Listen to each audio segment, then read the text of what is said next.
as we continue to hear from your word and think about how to live as Christians.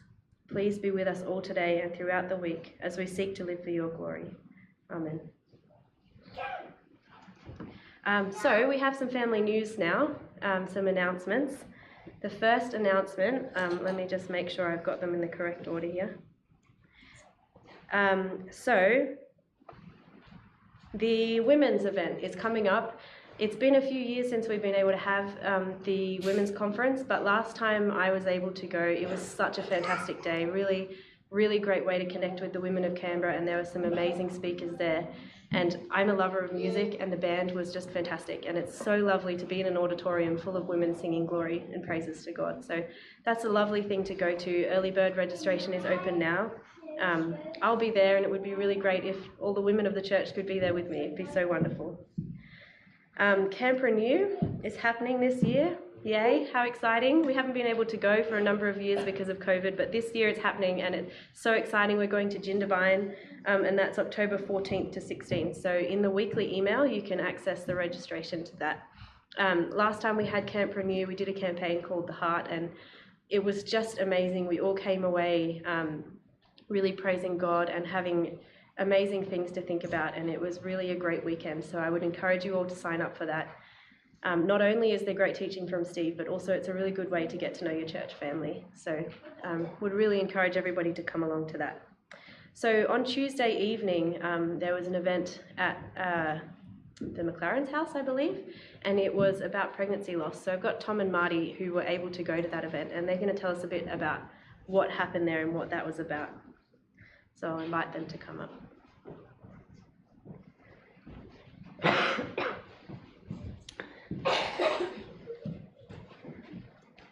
So, hello, Tom and Marty. So lovely to have you. So, some questions for you guys.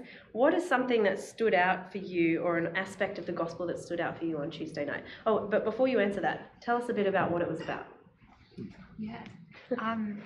So Tuesday night was a time where we were thinking a lot about pregnancy loss, and Anna shared a lot to consider about how the gospel fits into that, and also some really practical advice, as well as like how do we love people around us who have experienced this. Tom and I are married. We haven't actually experienced this, but we really wanted to know more about this space and be able to know how to love friends we have a lot of friends who are getting pregnant at the moment, and so just wanted to explore more of that and be able to talk about that with other people. Great. So what's something that stood out for you, or an aspect of the gospel that stood out for you from the night? Yeah, I think something that stood out to me is pregnancy loss is a really real thing for so many people. It's also a thing that's not talked about much. We think society, it's really sad, and therefore we kind of keep it in the shadows a bit. But that's actually a really sad thing, and when it's in the shadows, not only are people not aware of it and not kind of aware that this is a common thing, but there's kind of reduced capacity to care, I think. I think what was really encouraging was that the gospel, into this really sad reality for so many people, the gospel offers a real tangible kind of hope and comfort. And this hope and comfort doesn't remove the grief. The grief is real, and I think there absolutely should be grief. But the gospel, kind of who God is, how He loves us, how He knows us intimately, and also how He knows even the youngest of people intimately and loves them. And also the hope of kind of healing and what Jesus has done.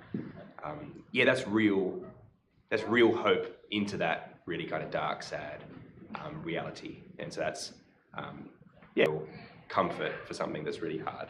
That really stuck out to me. Yeah, and we're also reminded that death isn't a natural thing of this life, and so who Jesus is and His death and resurrection has defeated that death. And so, that links to the hope that Tom was talking about. But it was really helpful to be reminded that, death's unnatural. This is something to really grieve about, and therefore, this hope is so hopeful.